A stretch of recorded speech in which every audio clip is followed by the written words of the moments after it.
joining us on the Evolve Your Brand podcast. I'm your host, Oli Amarkees. I'm a mortgage advisor that actually cares about what your goals are, not my goals. I want to give a huge shout out to Icon Industries. What can I say? Shane, you love yourself so much. You went and got 2 other people with your name on it. Seriously, bro, I get you. Steven, I don't want you to feel lonely, so I named the eel after you. So 1 more to go. I might get a dog for you. We'll see. The rest of the crew at Icon, I love you. I appreciate you. Everything that you do makes this a special place to come. Without further ado, I want to introduce Eric and Amber Beels. All right. Welcome. Awesome. Thank you. Thanks for having us. DifMix. Yep. Different mix. Different mix. Yes. Different mix. DifMix is the actual name. A different mix is the original full name, and we shortened it later. You're my guest, and I'm so excited. What do you guys do for a living? We do podcast management and online courses. Right? Mm-hmm. Do you love podcasting? We love podcasting. Do you? I love podcasting so much because it's a great platform that it's actually really easy to get started for a lot of people. Most people don't realize how easy it is to get started doing podcasting. And I mean, it's actually free. Like if you wanted to do it yourself, you can do it for free, right? Let's talk about that. I love it. Let's talk about the free. How do I'm a business owner, free strategy. Go. Mm-hmm. Yeah. How do I start for free? Well, first thing would be to download that Anchor app from, or actually, is it called Anchor? No, they changed it. They changed it to Spotify for podcasters now is what it's called. Yeah, it used to be called Anchor. So most people are probably still familiar with that. Maybe heard it floating around. And that is a great, like, get your feet wet, get your kind of foot in the door just a little bit to see if you like the general idea and general like process on what podcasting is. And I mean, to get an idea of what podcasting is, just listen to some podcasts, right? Then you get an idea of what that is. But then from the standpoint of doing your own, that's probably the best place to start because it won't cost you anything. It's totally free, and it's a good just foot in the door. I think it has a recorder too. Like it has everything built in. You can edit it. You can do everything. Yeah. Everything built in, all from your iPhone too. Yeah. Easy. So there's no excuse. Now, Amber, I have a question for you. When it comes to like, hey, I've been thinking about starting a podcast, but I don't know what to talk about. Who do I get as a guest? What are some of the hurdles that you hear that gets in the way of people actually starting their podcast? Yeah, a lot of people are like, well, what would I talk about? I don't know what to talk about. And the answer I would say to that is, well, what do you do for a living? What's your story? Like, how did you get started? And what kind of value can you bring to people? What are the questions that you get asked all the time when you're working? Make podcast episodes about that. As far as guests, bring other people that are within your industry that can provide value to your guests, but still sets you up as the expert. But look at this network that you have that you can bring to your community and bringing them on as guests and then having them share the episode. And that's how you grow your podcast. Mm-hmm. I will share with you what you just throw down. I hope you tune in because they're going to throw down great knowledge. And this is what I share with people because what you're doing is sharing the value of building your personal brand. And I don't think a lot of marketing and ad companies start with that strategy first. They're so busy selling. They're not talking about the value proposition with growing your personal brand, which is the long game. Mm-hmm. And I think that's what the value of podcasting is. Like once you did it, you just get better and better and better. So how did you both end up? Are you from San Diego? How did you end up in the finest city that there is on the planet? Yeah, it is the finest city. I'm actually originally from Texas. Okay. So yeah, El Paso? Okay. I'm from like Dallas-Fort Worth area. Okay. So I've been here longer now than I was there, but I've been here since high school. So, a while. Mm-hmm. And I came here, I lived with my grandparents, and then I started doing my own thing, my own business, and then I met this guy. Mm-hmm. Yeah, I'm born and raised. So I was, born in La Jolla and then shipped straight over to Escondido. I'm a native. Yeah. He'd wear that. Does he have the attitude, the San Diego native? Totally, yeah. Go ahead, do it. Say I'm a native. I'm a native. Oh, I'm better than you. I get it. I would do it too. Yeah. I would do it too. Eric, you run into people that were born here in San Diego. Mm-hmm. Guys have a little bit of I was born here. Yeah, a little chip on your shoulder. I wasn't There born is, here. there is. Yeah, there is a little bit. Thank you for admitting it. Yeah. Tell me a cool story about your childhood. Best memory you have. Best memory I have about my childhood? I have one. So when I was in Texas, I lived with my great-grandparents until I was 6 years old. And when I was about 3, I was the most extroverted little kid you would have ever met. If you had ears, I was going to talk to you. Like, I just loved talking about my whole life story, all 3 years. And we had one of the home phones, that were connected to the wall, like back in the day.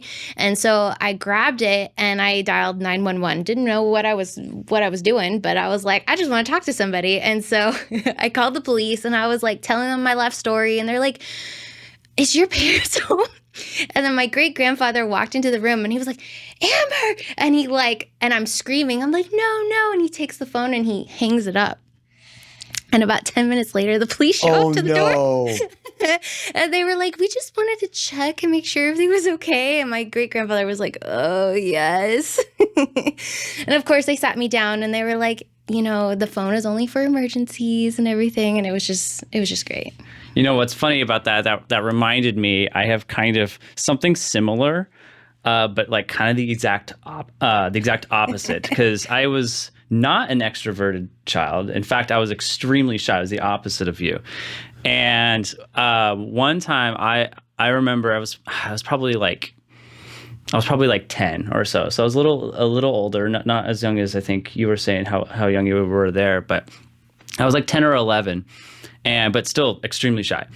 And I was home actually by myself for a while. And our home phone started ringing, and I was like, no, I don't want to answer. And then so I was just like watching TV or something, and then immediately it rings again, and it's a number I don't know. And I typically I'm like unless it's like my mom or dad, I don't really want to answer the phone because I was like, who knows what kind of monster is on the end of the line, right? And so it rings again, and then it stops. And then it rings again. And then I just don't answer it. And it ends up ringing like, I don't know, 15, 20 times or something like that. And I just ignore it every single time. And eventually, like a few hours later, like my mom and dad walk into the house and they go, Eric, did that phone ring? And I was like, yeah. They're like, why didn't you answer it? And I was like, because I didn't know the number. They're like, we spent like $30 because paying, I think, a payphone to make all these calls and to the house, and I didn't answer one of them because I forget the reason why they were like, it was like they had to like ask me something, or there was like some document or whatever on the table that they needed, yeah, it was just pretty funny though that like I wasted my parents like $30 or whatever on these stupid with calls. Inflation. I know. Yeah, back in the day. I sell money for a living. I just want you cost them way more now. Yeah, that's a great story. Yeah, it's funny. It reminded me when you were talking. Like you're like 10 times. Nope. I'm not doing it. Yeah. I would Most people would answer the phone, right? Because it's like, oh, maybe it's an emergency. Maybe it didn't even cross my mind. It's like it's not it didn't say my mom or dad's name on there. It can't be them. Even then, you were committed. You're committed to not answering the phone. Not answering. Yeah. That was great. Yep. That was awesome. Wow. I just needed to talk to somebody. I'm gonna call 911. Yeah. I was a talkative little girl. You were telling this story. I have a pretty hearty laugh. I was holding it in and crying because I could just imagine your grandpa. Was it your great grandfather? My great grandfather, yeah. Oh, and in Texas. In Texas, and he didn't speak English very well because he's from Bolivia, so he spoke Spanish. Oh, okay. And so like he was just like, I'm sorry. Oh, did he say "mija"? What did he say? Yeah, well, he just yelled my name, so I was just like, that's Amber, great. no.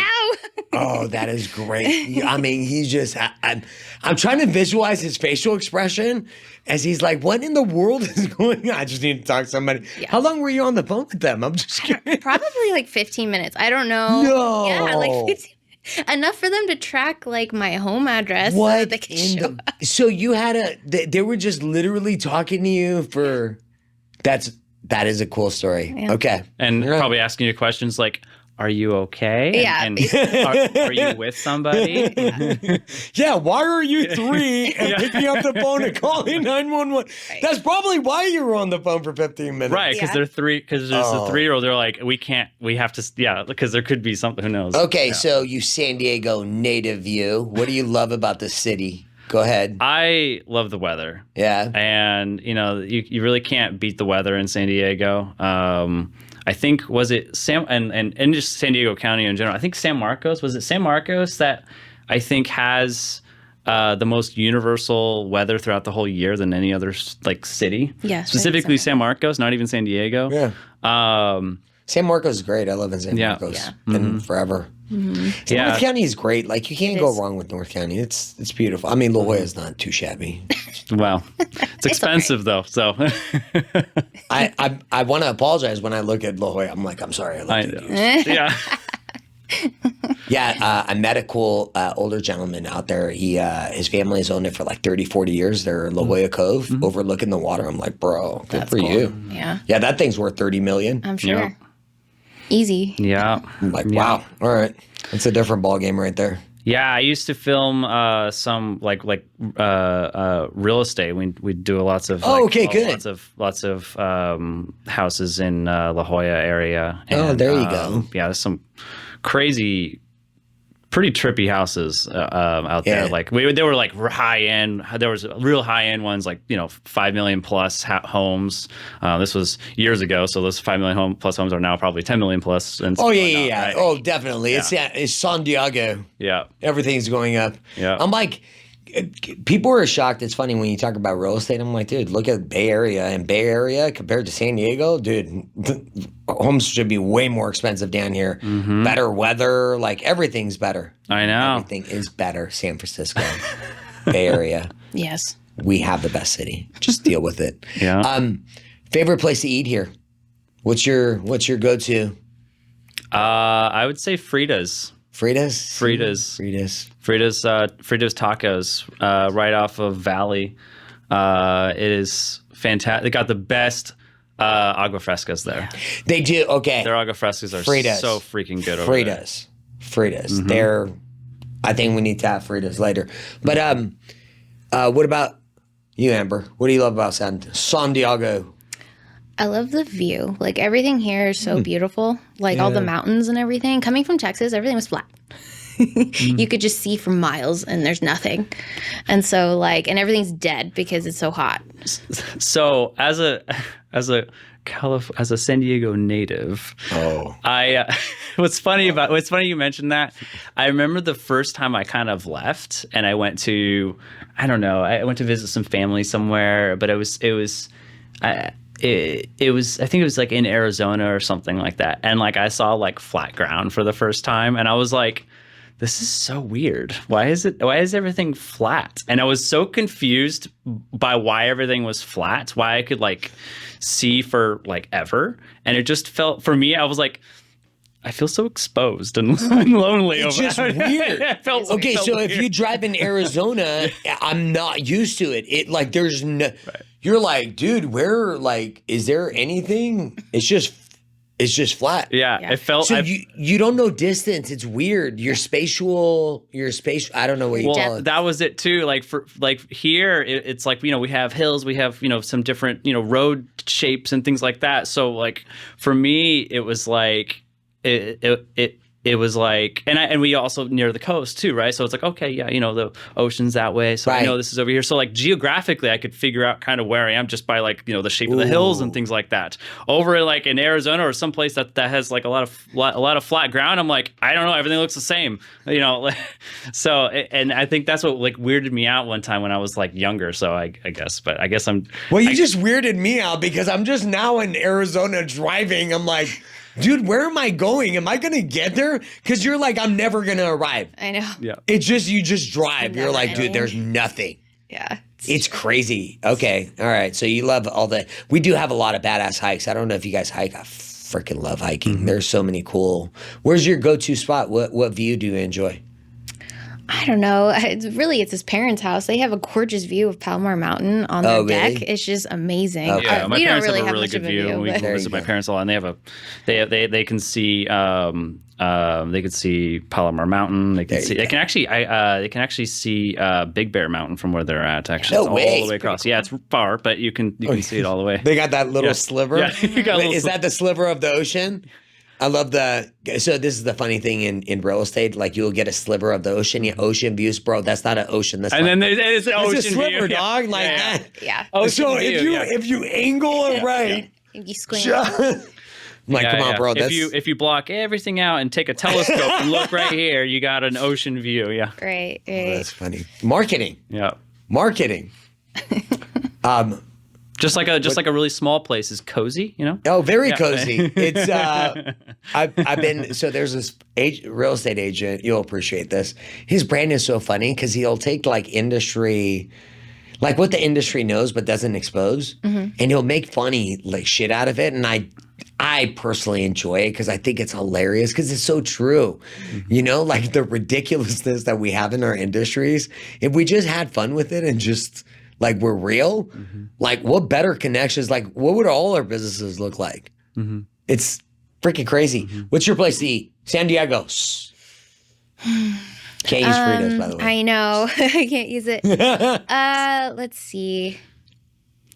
I actually really like TJ Tacos, which is like right across the street from Frida's. Okay. But their adobada, spicy adobada tacos are the best. Like if you were to compare apples to apples with Frida's and TJ Tacos, like there's kills it. I don't know.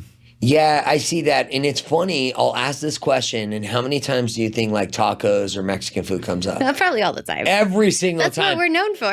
Yeah, but the funny thing is, like Texas, you would think they have good Mexican food, but I hear the worst complaints. They're It's like, dude, Tex-Mex. nothing's like San Diego. It's different. Yeah, that's Right? That's It's Tex-Mex, It's Tex-Mex. Yeah. So It's just a lot more queso. it's a lot greasier. It's a lot more queso. Which if you're into that, then sure, I guess so, right? Maybe it is better. But I don't know. I like the fresher Mexican food more, and you know, and we were on a road trip a few years back, and on the road trip we were doing a cross country. We were going. Where were we? Were we in? We were in West Virginia. West Virginia. I keep wanting to say Vermont. No, it was just West Virginia, and we saw like a Mexican. I could go for some Mexican food.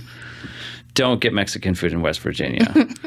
It's so far away from the border. And like I don't know, it didn't cross my mind like that they might not know how to make Mexican food.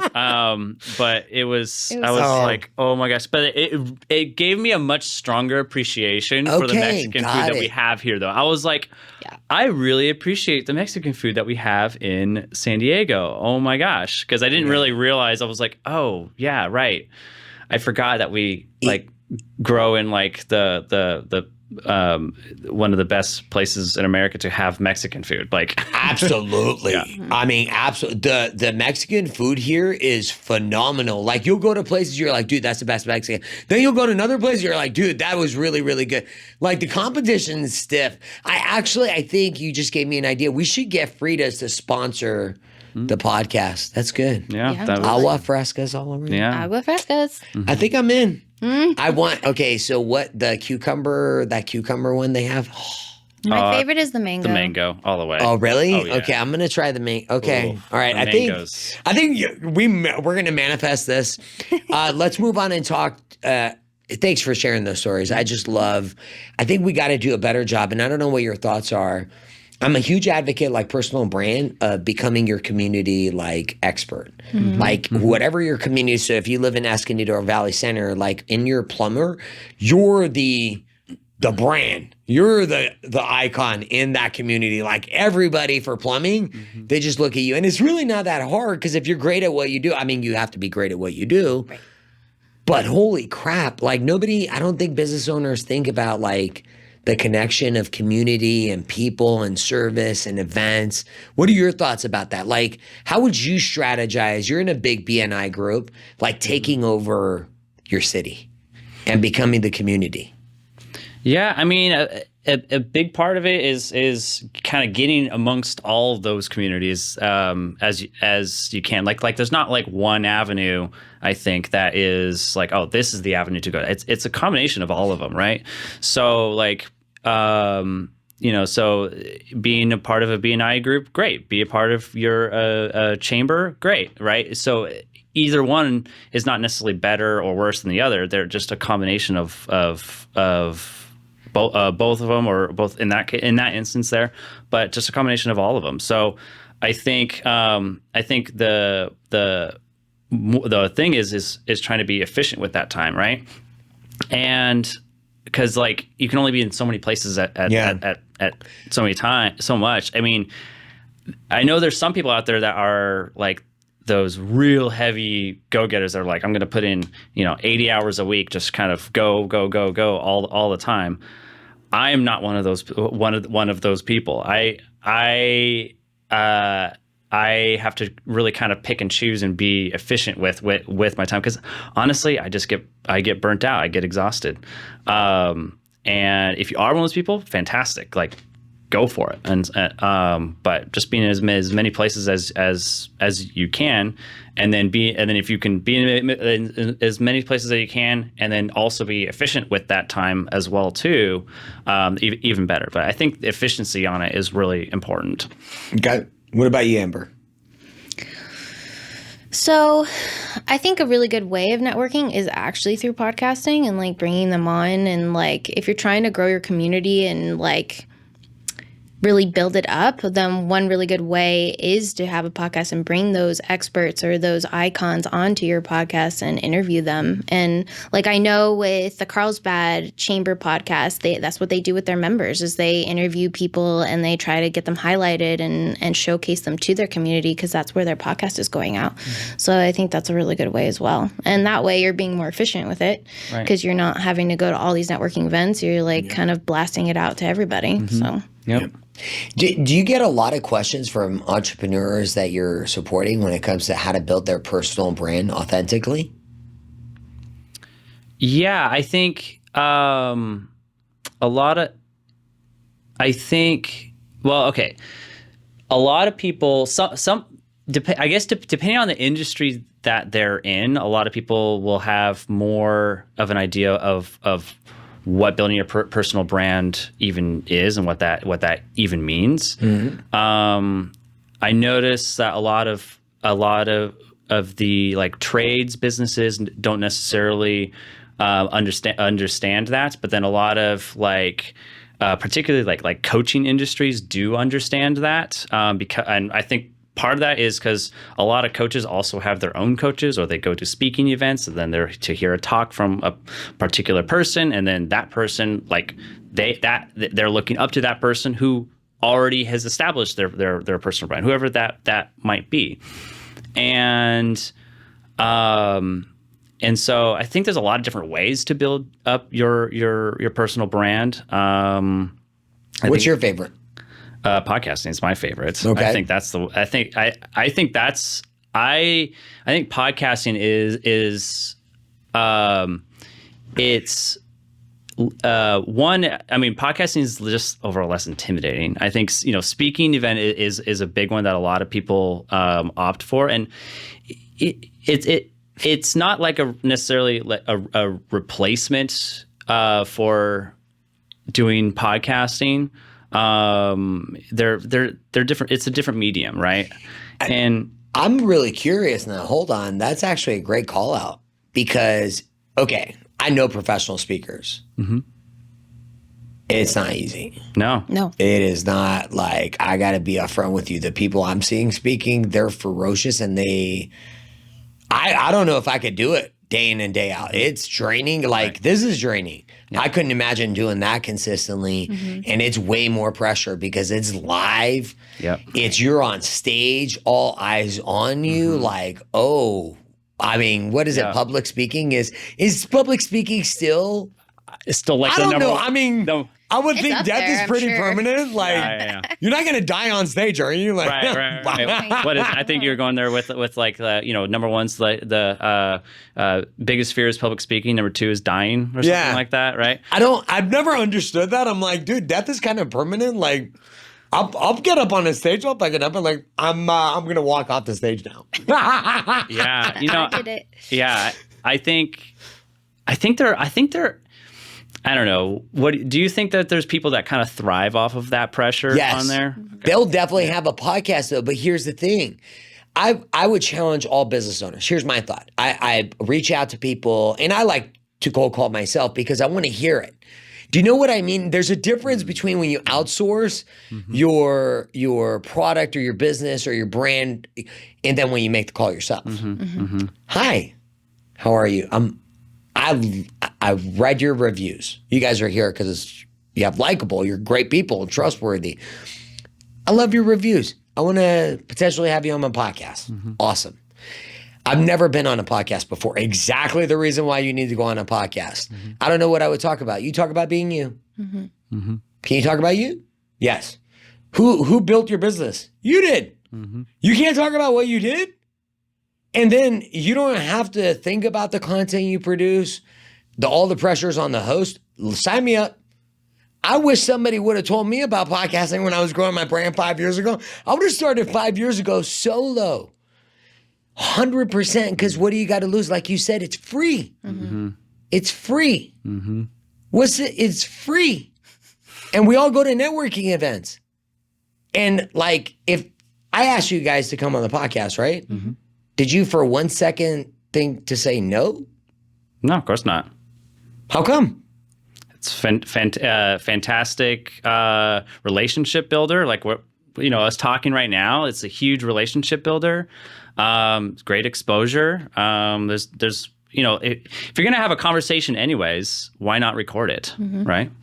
We all do free consultations every day. This is like the best consultation that there is, and you genuinely connect. Holy smokes. I'm gonna be your like best spokesman and stuff. So just letting you know, Eric and Amber no, we're not gonna do an infomercial. Amber, what about you? What's a different take that you have than Eric, or what would you layer onto that when it comes to the value proposition for business owners and how they could get started? Like, I think I want to give the playbook. Like, hey, I've been thinking about it. I'm a business owner, and you're in a different space. I'm going to share something with you, and I've been trying to figure out how to solve this. So I got some feedback from our female guests. Like, I don't have enough female guests, and I think I'd like for you to address that because I'm really trying to support and create a platform where everyone has the opportunity. Whatever your message is, I am 1,000% on board with you. I think I want to create a platform where people can be themselves. And your opinion is respected. It's your opinion. It's all good. As long as you don't hurt anyone. So what would you encourage in that space? Like female entrepreneurs. Like I see a lot of podcasting. So just educate me on that space. Like how do I increase having more female entrepreneurs on my podcast? What should I do? Well, I would go where female entrepreneurs are. Okay. So, how about you help me? That'd be awkward. All females. Why are you here, sir? I have no idea. Amber said come. Well, I mean, just like pushing out your podcast to open where they are. Like, for example, I'm a part of a entrepreneur group called eWomen Network. Okay. And that is all women. Really? Yeah. There's like maybe one or two men, but anyone can join, but it's primarily women. Anyone can join, but it's like 99% female. Yes. Yes. So, but whenever I talk about podcasting, when I'm there, like for a while, every time I would go, I would get a client. Because they were like, I want to start podcasting. I see the value of it. I'm a coach. I do this. This is my audience. And so like, if you want to be in front of more female entrepreneurs is to interview them, obviously, and then have them share it because they're going to know more female entrepreneurs to have and bring onto your podcast. I'm going to reach out to Crystal. That's great. Thank you. That's a great strategy. See? That's why I asked. Yeah, I mean, actually, that's true. That's true too. If you have, I mean, if just having just females on will just draw more females. Girl power, right? Girls connect, right? And I'm I love people. Mm-hmm. Okay, so for me, it's like I want to amplify people's voice that are doing great things. They have good hearts. They have good principles. They're providing a great experience. I'm going to be the platform for that, because if you don't conduct yourself, like, you'll never. I don't care if they paid us $10,000. We're not going to put you on our stage, because that's not that's not what we want our brand to represent. And I think that's where you also have to vet. Let's talk about vetting process for podcasting. Let's do that. That's hot. So how should I go about vetting who I should have on my podcast? Do you guys talk about that at all? We do. I've trained on it. Yeah. Oh, okay.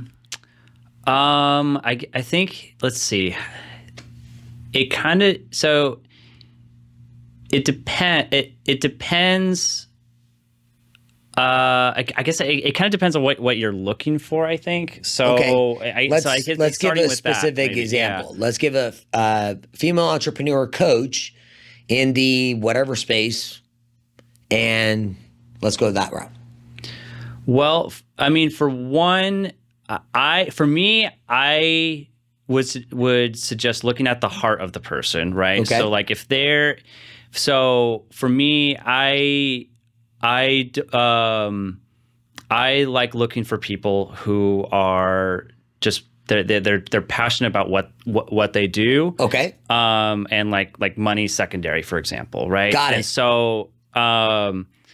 And so I might see, like, if let's say someone's two different salespeople. One person, they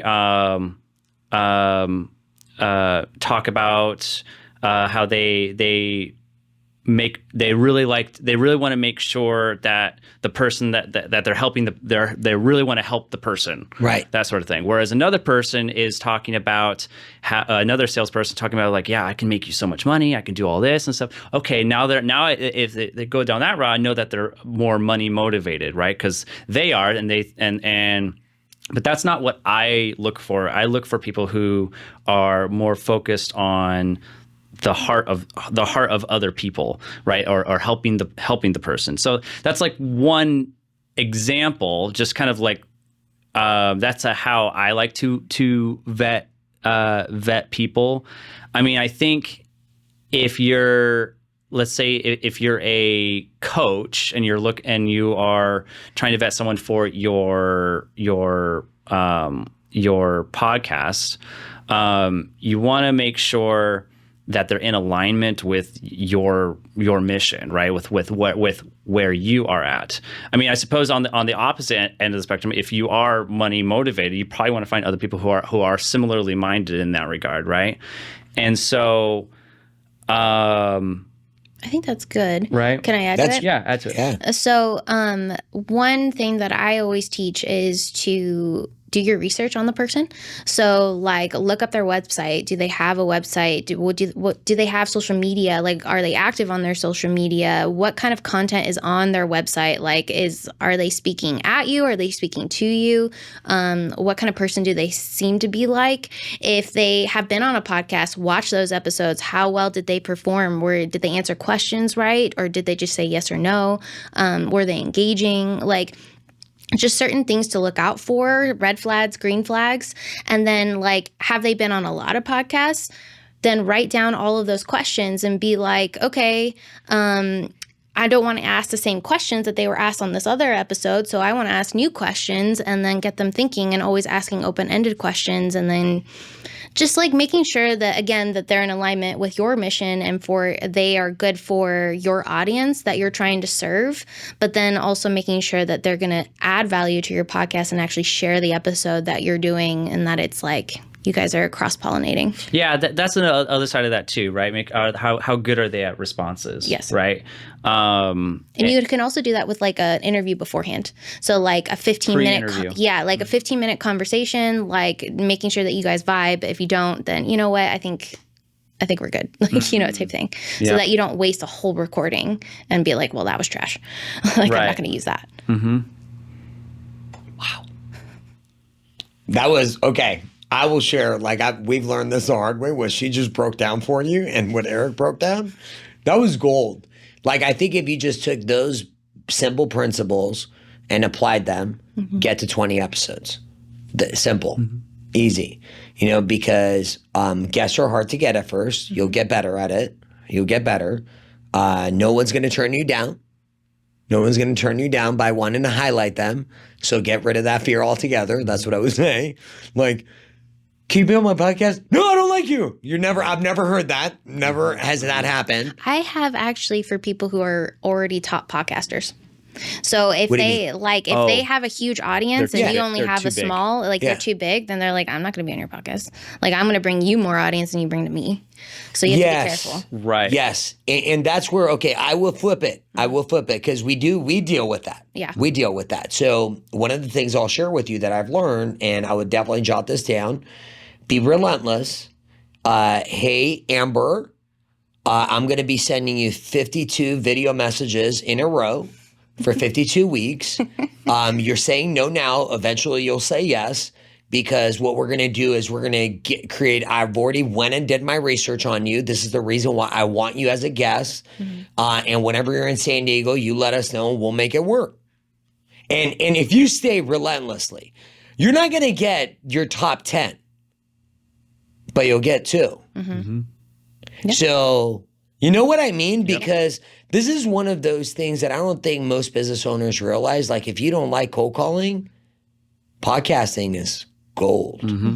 It is absolute phenomenal you can open up every door. And that's, I think, the value of what you offer is like, this is an easy, we're not asking you to come on, do it on video. Like, this is a whole different game, you know, because I think audio is a lot easier for people, right? To get started. Most people, yeah. Okay. And is that what your advice is start on audio? And what do you... It's hard because here's the thing. Video podcasts, it's a lot easier to grow a video podcast because of you can take snippets from the podcast, right? But there are some like easier ways to do it if you don't want to do a video podcast, because it can be intimidating. It can be a lot more expensive. I mean, look at all this stuff here, right? There's a lot more like set design and stuff too. There you go. So oftentimes it's not really necessarily feasible for some people, because it's like, oh, you know, it's going to what you want to do is going to cost you $30,000 or whatever. It's like, well, they don't necessarily have that or whatever. Exactly. Right? And Eric, I think that's the funny thing most people don't realize. Like, dude, there's no such thing as a free podcast in a production studio. Right. There's nothing free. Correct. Yeah. And so that's where an audio only one is so much cheaper to start, and just get you kind of started going, and then kind of upgrade as you go. I love what you said, because you're like, dude, you could do it for free, do the audio, and then once you got your first 20, invite your friends. Who cares? Nobody's going to be listening to you anyway. By the way, if you get 0 listeners your first 20, what are your advice? Do you care? Your first 20 if you get listeners? I mean, you know, everyone has some kind of audience. Exactly. So, you know, some people have a larger audience and some people have a smaller audience. I mean, if you have a Facebook account, which a lot of people do, or an Instagram or whatever it is, and more than likely you probably have more than 0 friends or 0 followers on Instagram. Otherwise, why would you do a podcast? Right. No one's going to listen? Like, so, you know, everyone knows somebody, and you have to kind of start somewhere. And so... at the very least, even if you're not getting any downloads, or it's just like, you know, your mom and your grandfather listening to your podcast, at least what you're doing is you are kind of finding your position. So like as you're learning podcasting, you're at least finding that position, and maybe later on. You stop that podcast and you start a new one now, and then that new one now you've already learned how to kind of do podcasting, right? Oh, look at you. So there's a learning process. So I think there's a lot of value in that, and doing at honestly little to no real risk, because if you just do it with Spotify for podcasters, then or whatever app you want to use. I just suggest that one because it's easy for most people. But that you didn't pour in tons of money into it only for it to like not really go anywhere, and then right. Well, Eric, do you know what I see? Like people will come on and they're like, "Yeah, I want to start a podcast." I'm like, "How come? What do you want to do with it?"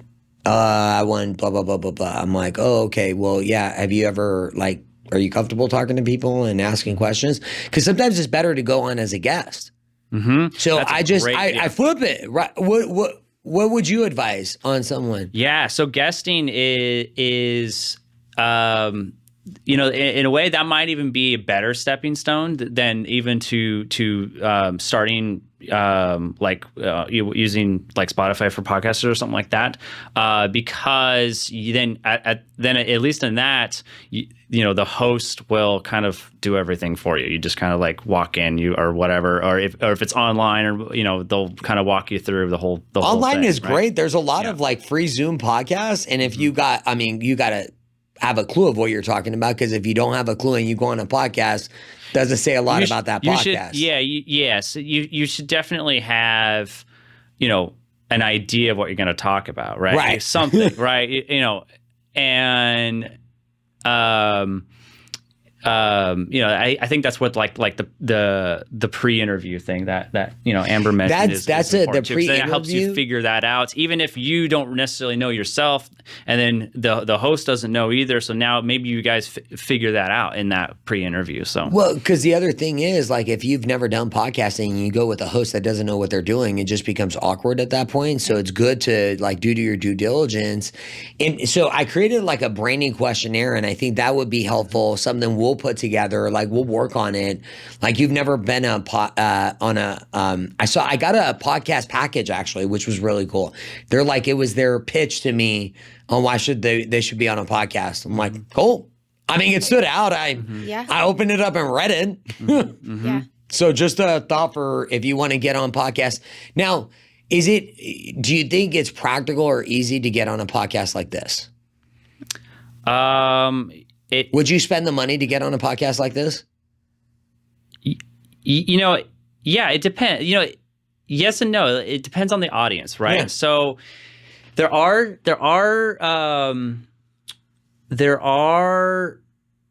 because you want as a guest, you want to make sure that getting on the podcast it's going to bring value to yourself, right? Yep. That has the right audience, because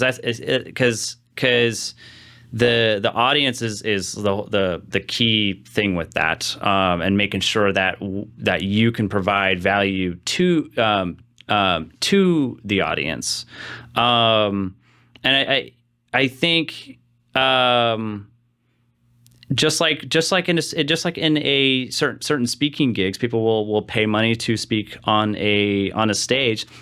It all just depends on the audience, and how much exposure that you as a guest gets on it. So so I'll share this with you. I'm a big research guy, because I think all the answers are within the people that you serve. Mm-hmm. If you ask the right questions, you're shocked at how much they'll help you define what wants and needs they have, and then solve to that. Mm-hmm. A lot of times people ask about our subscribers. I'm like, what do you care about our subscribers for? We're not doing this for you to get access to our subscribers. My subscribers are mine. Like they're watching my personal brand. You're a guest. I'm bringing value to my audience. My audience is not your audience. My audience is mine. Mm-hmm. The reason why you're coming on this show is to create incredible content that's 10 times better than what you have on your platform. And then you buy the assets from us, put it on your platform, and then experiment. Mm-hmm. Figure out did that help me amplify my voice and actually build a personal brand, so that way I can get engagement, because it's organic engagement. I don't care about followers. I care about engagement. Like, do you enjoy my content? Am I bringing you value? So if you could share your story, you'll amplify your voice, because the more you talk about how you're different, how you're bringing value, and doing permission marketing instead of pitch marketing, I think that's how you win in the long game, because everybody's looking for connection. Right. So we get that question all the time, and I'm like, why would you want my audience? I'm a mortgage advisor. Right. Like, My audience are entrepreneurs. That has no relevance to what you do. Come by the content, because the way I look at it, how hard is content creation? Oh man, Quality content creation. Very hard. Okay. Yeah. It can be very hard. Like it just depends. You know, it depends. Like, right? Because like, I think I think podcasting is on the easier side of that. It's still challenging, but it's on the easier side of that when you compare to like putting together, for example, if you know you watch a television production, like a full documentary and such, right? That's an extreme side of that, where they're spending hundreds of thousands of dollars on one 30-minute episode, right? And so that's on the higher end. Or look at these, movies, like Avatar series, right? So this is such a, if you look at the Avatar movies where they spend $500 million on animation and such, right? Obviously that's the extreme the extreme end of that. I think we also have that in podcasting, though, because the analogy that I give most business owners, if I called you from KUSI, NBC News, ABC, and invited you to a production studio, would you pay to go in? The answer is yes. Yeah. The answer is yes. Right. Mm-hmm. Then you take that, and then it becomes your responsibility to run ads on and market to your audience that's going to gravitate towards you, but it teaches you the value of personal branding. So I'm taking podcasting to the next level, which is how do you actually create and help people understand the power of storytelling and really being authentic, your authentic self, and being comfortable. Now, I do actually encourage, I've got a few people that I'm doing branding coaching, and I'm like, dude, you're kind of upfront, like you're upfront and kind of a dick. Just be that. Like he is. Mm-hmm. And it wasn't a bad thing. Like that's who he is. I'm like, dude, just like you're going to disappoint your audience, and I don't know what your thoughts are, but if I do something on social media, but it's not really who I am, I'm just doing it to get attention, you're going to disappoint when you connect with someone. Mm-hmm. What are your thoughts about that? Yeah, I think you should definitely lean into like your character, I suppose. Yeah. Because I think if you are, for one, if you're putting on a character of like a face of some kind, one, I mean, that'll get exhausting. I think doing that all the time, and two, yeah, you might disappoint when you meet somebody in person because that person then thinks that you're a certain character or a certain person on social media or podcast or whatever. Then in person, they're completely different. It's like, wait a second. So you put how much does that damage your reputation? You think? Huge. I mean, it's super damaging, right? Because it's because now, I mean, my perspective is now, like if I met someone like that, I'd be like, oh, so he's just the first thing that comes to mind is they're just fake now. Got it. Right. And they're just doing it. And then it brings up the question too. I'm like, okay, well then if their personality's fake, now does that mean everything that they're talking about is fake? Is the value the value that they're trying to provide, is that fake now? And it completely, it'll just destroy the trust. And podcasting is an industry of trust building. Ooh. And so and I think don't think about like, oh, I need to act a certain way to draw like the larger crowd, I guess, right? Because you're saying don't fall into the trends. Yeah, like exactly. Don't fall into the trends. Like stick to your plan. Got it. Right, because you're going to create your own character, and there might be some people that like, oh, I don't like that guy, I don't like the way he sounds or does something. Okay, fine, that's not your audience. Then you're gonna have other people who do appreciate your personality or your character and how you talk. So just definitely be you and kind of let your character kind of find and I'm saying the word character. I don't mean that in like a fake Your like, identity. acting way. I think you maybe mean identity is better. That's great though. That's actual goal right there. It's like you got to dig in, and I think that's what happens is that internal awareness. Like it got hard, because you're like, do I quit? Like, is this working? Then you start having that doubt, and I'm like, dude, you got to dig in to figure out who you are, so that way it makes it easier to talk. Mm-hmm. You were going to add something. You got to. Yeah, so I think with podcasting, it's really hard to be fake. Because you have to do this every week. Like, if you want a successful podcast, you have to do a weekly episode. Like, there's people who do bi-weekly and they just don't grow as fast. They don't do as well. You don't take it as seriously. So you need to have a weekly podcast. And when you're doing it weekly and you're doing 30 minutes to an hour long, like, you can't keep up that facade. You can't keep doing it. Like, if you're going to actually commit to it, you can't be fake. You have to be you. Mm-hmm. Amber, it would be, you would be exhausted. Yeah. It gets old real quick. I love the fact that you said you got to do it on a weekly basis. Like, where do you see people fail? Are you okay with talking about like what you've seen? Because you know what I'm curious about? You have a lot more clients. Like, I'm only seeing from my point of view, I'm only seeing what's happening with Evolve. And I don't think people grasp like what a blue ocean podcasting is right now, because we're at do you think we've hit the full? You're like not even close. Like how much opportunity? I feel like this is just the beginning, especially with everyone turning to video now. The statistics on it. It was supposed to be like a $1 billion industry. Can you go research on me? Can you go nerd? If I remember what it is. He did the research a year ago. Yeah, so a year ago. Remember what that's okay. I can't remember. I'm trying to remember. It's like podcasting. Let's see. I think podcasting industry in total is worth something around. I want to say it's like $2.5 billion industry currently. But then I'm sorry, what? $2.5 billion industry. Podcasting? Yeah, it's that high? Yeah. Mm-hmm. Right now? Yeah.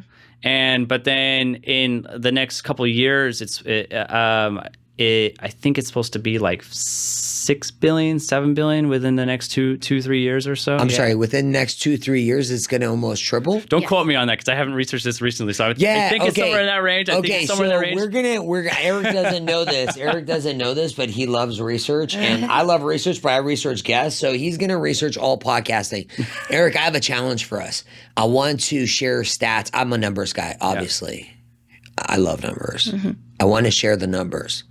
I want to blow people's minds away from like what a huge opportunity this is, because I think, I'm going to use mortgage advisors right now. If they try to compete with me, how far ahead do you think I am?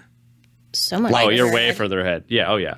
How long is it going to take? I mean, they could do it day and night, have to spend hundreds of thousands of dollars in a year to catch up. Who's got that level of time or commitment? Do you know what I mean? Yeah. That hit me the other day because season 1, we did 78. Mm-hmm. 78 video in-person podcasts in less than a year. Mm-hmm. Yeah. How many people have you heard of doing that? That's more than one a week, so not very many. Oh, is one a week hard? One a week, a lot of people struggle with that. Oh, yeah. Most people struggle with that. So hitting 52 is hard. Yes. Oh, yeah. Dear, there's a lot. Why did you? Oh, I love your reaction. A lot of people don't. Most. I think it. I'm just gonna throw some other statistics out of that. Rough statistic numbers is what these are. We're not gonna hold. I'm not going back on this episode. Sure. Hey everyone, I want you to go add the stats, and then we're gonna prove Eric wrong, and then copy him on social media. Maybe you can put the actual stats later on in the notes or something like that. It's actually this or whatever. Okay, fun. You shouldn't have done that.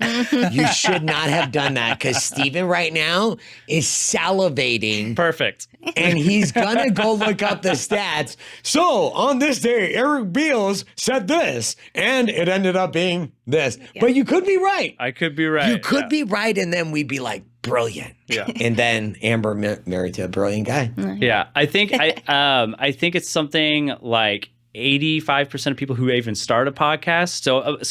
It's already a low percentage of people who start a podcast. But of those ones that start, don't make it past like episode 20, episode 15, or somewhere in that range. It's 20. And it's at 20. Hermosi was talking about it. Okay. He's like, do you know how scary that is? Like, if you hit 20, you're in the top 1% of podcasters. Right. Audio.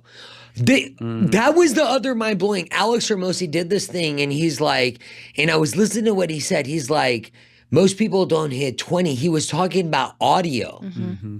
So video, you said it's even that much. Yes, it would be even less. I don't know what that would be, but it would be even less, even smaller than that, right? Because of the there's of all the podcasts combined, there's fewer video ones, but video ones are good.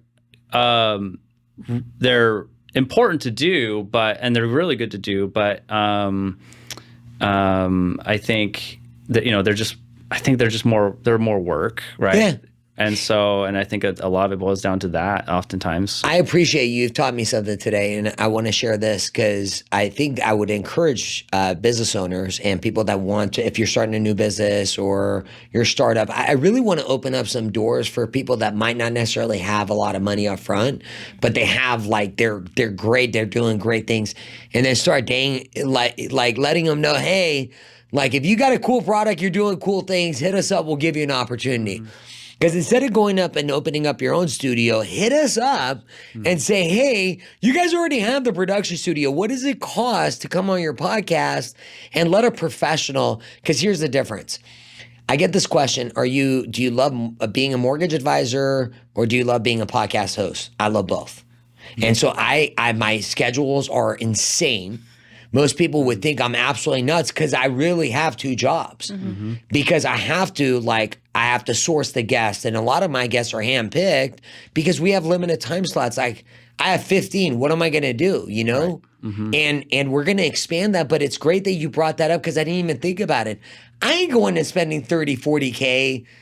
First, it's terrible to get guests at first because everyone's going to reject you. You're no one.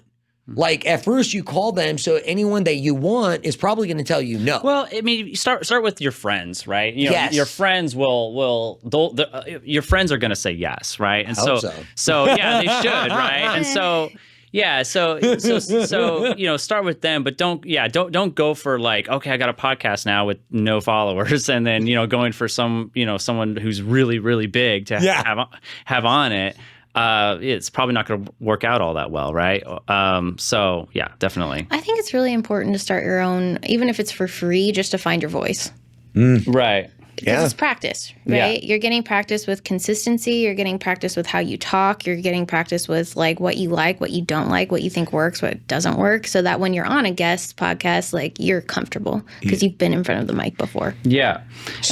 Oh, go ahead. Well, I was just going to say, back on the personal brand side of things, one thing I kind of wanted to mention on with starting a podcast and the overall, remember, podcast is just kind of, it's building personal brand, but it's like a piece of that. And one big thing with building that personal brand is no matter what avenues you kind of go down later on, your personal brand is still your personal brand. It's your name. So you bring that with you to other things that you may not even be considering now, but because you've built that personal brand up, you can take that with you and it follows you wherever you go. That's the huge thing with building a personal brand. It took me a little while to kind of recognize this and figure this out. Even after starting podcasting, I didn't fully understand this at the time when I started doing podcast management. But I just learned this throughout it. But the fact that you can bring that personal brand with you is so powerful because you're basically building foundational stuff as you grow, and it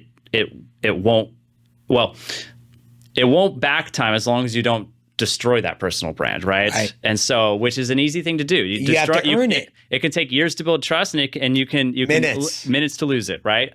And so, that's the thing with like what we talked about earlier with kind of, not putting on this fake face early on, or a fake character. Because, unless you're willing to kind of hold that fake character for the rest of your life sort of thing, right? Which I think most people are not. I don't think you should. I don't want to live that way. Yeah. So it's not worth it. And followers, it's not worth it. Amber, I really enjoyed that insight that you brought, that you really, if you were committed to once a week, it's impossible. Like just start and take risk. I think risk is good. And if you get uncomfortable, do it anyway. Right. Risk is good. Yeah. Risk means that you're doing something new and you'll get better. I personally firmly believe you'll get better once you hit 10, then 15, then 20, and you're like, okay, all right. Then you'll know whether you want to continue or not. Right. What final thoughts do you have? How's your experience today, by the way? It was great. Yeah? Yeah. I feel comfortable, which is nice. I know, like, for me, when I started podcasting, because we have a couple of podcasts of our own, but, I've been told that I sound like a 5-year-old, like my voice, because it's so high and just I sound like a little girl. And so, I've had to get over that. And so for me, what took me to get over it was to just do it. Just over and over again, edit my own podcast, listen to them and be like, you know what, it's okay. And you know what, somebody's going to love my voice. Maybe it's not those other people, but I actually enjoy your voice. I love your voice. Eric, thank you. I just want to let you know, I actually enjoy your voice. So when she said that, I'm like, oh, that's so interesting. It's her perception of her own voice, right? And I think if you've heard yourself in your mind, you're thinking, I've been told that. It's not just me thinking it. I have been told this. That's maybe that person, that was a jerk then. Jerk move, but I think a lot of people, I sound young, enjoy, you sound old. Well, I think a lot of people struggle with that, though. The sound of their own voice. 1,000. Okay, and let's talk about, let me share something with you. The first time you get a negative comment, that's good. They're just trying to give you feedback. Thank them for it and move on. That's it. Dude, I've had people write some of the worst stuff. I'm like, I'm literally trying to make our community better. You don't like it? All good. Hey, you know what? Tune out. Negative comments, that's what gets you extra views on things too. Right. So I'm thank you for helping my algorithm. Yeah, I don't know. Ironic thing on someone puts out hate comments.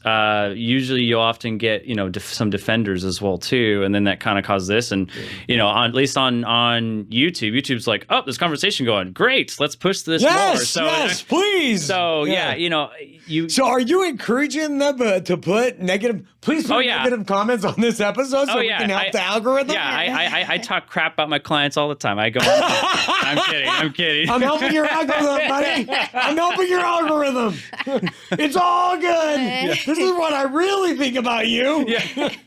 Wow. It is funny how that works, though. So isn't it? It's having that engagement and conversation on like your YouTube podcast or on the shorts in particular. Which that's what I was kind of gonna get to. I don't know if I mentioned though, but one of the core reasons to do a video version of your podcast is to get those snippets, because it really helps with exposure. Right. And so even if you don't put a bunch of things and you literally just take your phone out and do a teaser of some kind for the episode. Well, now you're putting at least something out, right? You're 1,000%. And if you do it at I'm very upfront with people. We are not a first podcast. If you think you're going to come on here and this is a first podcast, nope. It's not a first podcast stage. We're gonna charge you and you're gonna pay and it's expensive, and don't do it because you're not ready. And I'm not going to walk you through it because I'm researching people. So we're actually thinking about how we take storytelling to the next level, where we do a 15-minute appointment, storytell together, then create even better content. Because what we're doing is we are content creators. We're creating content for you on your behalf and charging you very reasonable, because the brands I know that are creating fire content, if you saw what they charge, it's offensive. It is. Hey, you know, a lot of people, great marketers in the space, they have some expensive coaching. You guys work with coaches. This space is just going to get more and more. And as the demand for podcasts comes, like you guys have a business that's all about podcasting. I had so much fun today. So this is what we're going to do for our audience. We're going to each give you one value, like the most important thing that we love about podcasting. And I think we should definitely talk because this, hopefully, give us your comments. Would you love for me to invite Eric and Amber back? We do this on a monthly basis and do all things podcasting. And if you're a business owner that's interested and you want to join one of our content days, now those are VIP things. I will tell you. Do you want to announce that we got a collaboration coming up? Yeah, I mean, so on. When are the content days? It's next. Well, we're gonna do one next week. That one's exclusive. That one's already filled. So when but why did we decide to do that? Like, what are we trying to accomplish for business owners right now? What we're trying to accomplish is really kind of wherever somebody's at and kind of able to fill a hole and not having to go, oh, we can't help you. Yeah. And so really that's kind of, we want to be able to help you no matter where you're at financially or personal branding, whatever stage you're at, be able to fill those gaps as much as possible. So like, you know, in our case, we focus in the podcasting realm, we focus on doing online podcasts and from your home office. And so, that's why when I met you and I met Shane and the team over at Icon here, you guys are a perfect fit for us because, and it seems odd because it's like, wait, you do a podcasting, we do podcasting, right? What is that? We're a perfect fit. They're like, what? And I've gotten that. I've mentioned to some other people, and people are like, that doesn't even make sense. And on the surface level, it doesn't make sense. It makes sense because I don't really want to have a studio personally. I like. There's a lot that goes into it, and I don't have the space figured out. It's not really a niche that I want to go down. What I want to focus on is working with people who want to have a home office and get people started in that podcasting realm that's somewhere in between like a DIY position, but not necessarily you have a full on studio you're going into. It's somewhere in the middle. I've seen the term SaaS before, so which is software as a service, and I don't know if that's what we are, but I kind of associate it with that because it sort of seems right. Where like what we do is it's you record on your own time in your own home office, either with like over Zoom or whatever, but you have a production team behind it. So that's where it's kind of like a software in a DIY aspect. But you still have a team behind you, so it's sort of that's where the service side of it is. So, and I'm going to advocate for both of you. You definitely know what you're talking about. Like I've done a lot of homework in becoming I have a lot of pride in being a host. I work at it hardcore. So to hear the stuff that you were throwing down and they're kind of getting those values for what you're charging, I'm like, dude, you guys are lucky. Because most marketers I know, they're not going to help you with like your personal branding. Because I think if one of your clients was doing something that's silly, you'd be like, hey, hey, hold on, like let's revisit this. Yeah. Well, yeah, and that's the thing too, right? Like we support where that person's at, right? We're not going to be okay. We're going to figure out this entire whole personal branding strategy for you, that sort of thing, right? Yeah. We're going to help you with your podcast and streamline all of that and free up as much time for you as possible and support with where you're going with your brand. So it's super important to have that.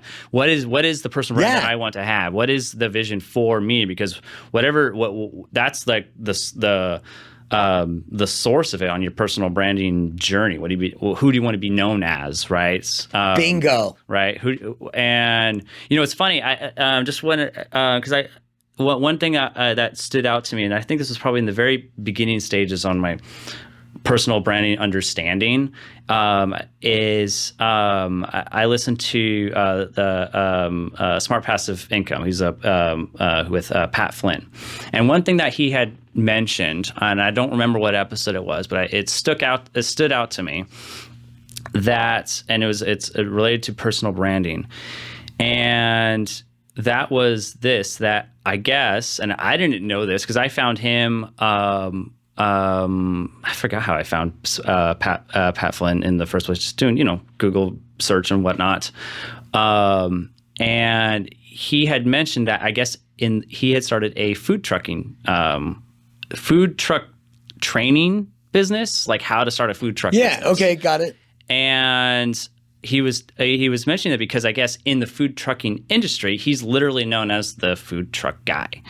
That's his brand. That's his brand. So that's a pretty powerful brand. Like if the industry has you. Mm-hmm. Right. And so what's interesting about that is he essentially has two different brands, depending on the audience, two different personal brands. It's still him, but he kind of has two different of how he's known. Yes. And so, and that's that can work really well. It's important to kind of understand that, though. Like, okay, who am I establishing myself to be known as, right? And I thought that was very interesting that in the food trucking industry, he's known as the food truck guy. I'm not in the food trucking industry. I only learned that because he was talking about it on his business podcast. He was talking about this person. Didn't it blow your mind? Aspect. Like he has two different brands, two different audiences, and I think that's the power. And it's going to evolve. Mm-hmm. Right. Evolve. Mm-hmm. I know. I brought it back. It's going to evolve over time because what we initially started this has morphed. It's 180 degrees, completely different, so different. Like some of the fundamentals are there, but so much different in regards to. So now I'm like, anybody that wants, I'm like, embrace the mistakes, learn from it. What did you like? What do you not like? Ask your mom, ask your dad. How do they get? I ask everyone. Be prepared to adapt. Yeah. After we turn off these cameras, because you don't get to watch the actual conversation that we're gonna have offline. I'm gonna 1,000% ask what their experience was like. How can I be better as a host? Because that's how you get better, is you have to be very vulnerable that people are different, be very, very open-minded. One of the skills, I'm going to talk about this, but before I do that, Amber, what is the most important thing that you love about podcasting? The most important thing that I love about podcasting, I love how easy entry it is for everybody. Nice. I mean, as long as you have a voice, you can podcast, right? And so, like, if you really want to and you want to share your story and you have a message to share and you have the will to do it, then you'll figure it out. Or you'll find someone that will help you get there. Well, once they recorded their first one, second one, the third one, they're going to call DifMix, reach out to you and say, okay, I'm ready. I think I got it. I got a few things. Because those first 3-4 episodes are about self-awareness. Like, I think that really helps you. Like, I like it. I don't like it. I enjoy this. I don't enjoy that. Right. I think that's where that breakthrough will happen. Do you know what I love about podcasting? Active listening. It's made me such a better listener. Yeah. Just overall, just better. Like, I've gotten better. Because you're forced to listen. It's not about you. Your podcast is not about you. Right. It's about the guests and the people that you serve. Bring them. And how do you lose? Eric, do you know what the funny thing is? How do I lose? By offering my stage and platform to amazing people that are doing great things in their community, giving them a stage and saying, hey, can you please tell me how awesome you are and how come you're trying to make an impact? How do you lose? Can't. You can't.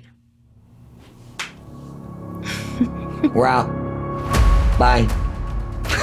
Bye. You want to say bye? Bye. Let's say bye. Please leave us your negative comments. Negative. Yeah, please leave us a lot of negative comments. What's up with you, bro? Like, wouldn't you want to have positive comments? It's like, hit me with the negative.